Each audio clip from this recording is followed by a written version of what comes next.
Happy Tuesday. So you know how I used notes yesterday?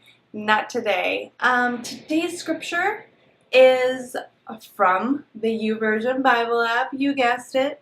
It is 1 Corinthians 1:18, and it says, "The message of the cross is foolish to those who are headed for destruction, but we who are being saved know it's the very power of God." And this is one of those, there's just nothing left to say. I mean, it's pretty black and white. You either believe the message of the cross or you don't.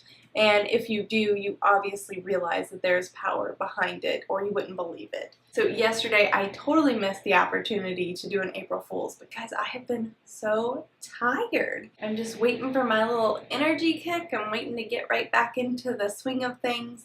And in this tiredness, I am just trying to give myself grace and balance it out with motivation and pushing myself, but then in the same time, like, not pushing myself too far and giving myself rest, and it's a journey. I don't really know what's going to come out of this. My big things right now are, I don't know if I talked about it already, but I've been doing a study with my church called Mom Set Free, and one of the big principles is you are enough. So I've just been reminding myself that, and it talks a lot about in our weakness, God is made strong. And that's a scripture I've always struggled with because I don't know if it's just my flesh fighting the weakness part, but I never liked it. I struggle with almost everything that Paul says. I joke that, I don't know if this is blasphemous, I guess it's not, 'cause it's not God, but I joke that if I met Paul, we probably wouldn't get along in real life. I just feel like his personality was kind of abrasive, or maybe it's my imagination just pouring stuff in between the words, but I struggle with that. So I'm just now starting to kind of learn that whole in my weakness, God is made strong, because I feel like this is a really hard concept to grasp, but once you do, it's really simple. I feel like the secret to that has been when you acknowledge that you can't do it on your own, that you're just not enough, even though I keep saying, I am enough. I am enough to accomplish what I can accomplish, and then the rest is for God. And so I struggle with being proud of any of my accomplishments or anything that I am or anything that God has made me. I realized today that Him being strong in my weakness means that I can be proud of what God accomplishes through me, that I don't feel like I have to take that credit, and I don't have to push myself to pretend like I think I'm something more than I am. I don't know if this is making any sense to you guys, but it does up here in this chaos.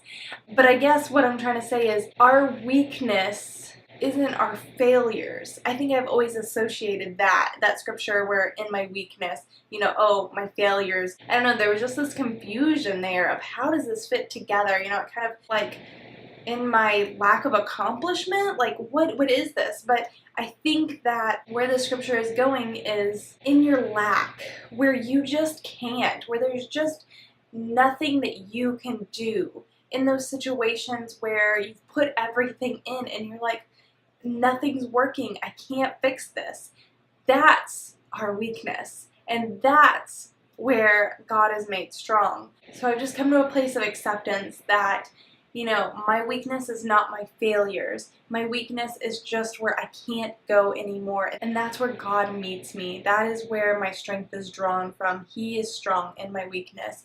And so just knowing that and holding that in my balance of, okay, I'm to a point where I'm too tired to go on. It's okay for me to rest and not feel guilty about resting and being proud of all the things that God does through me. But then in that balance, reminding myself of the Proverbs 31 woman and just continuing to power through what I can power through. So like I said in the past, I think that life is a balance. I don't think there is any one way. I don't think we can push ourselves all the time because that's in our own power.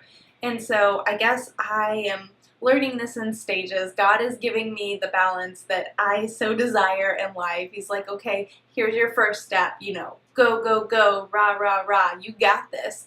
And then He's balancing it with, okay, now you are weak. This is what happens when you have too much rah, rah, rah, and it's time for rest, rest, rest. And being okay with that and not having guilt and shame associated with that. So anyways, guys, I hope y'all are having a wonderful week. I hope you had a fun April Fool's Day. I had no pranks pulled on me, and I pulled no pranks. I think this is actually my first year I didn't even attempt a prank. Am I growing up? I don't know. Is this what adulting looks like? I hope not. I hope next year has a couple of fun little pranks. Anyways, happy late April Fool's Day. I hope you enjoy the background. We are now ready for Easter and I am ready for bed. So I am going to leave this video here, go edit, get it up for you guys tomorrow.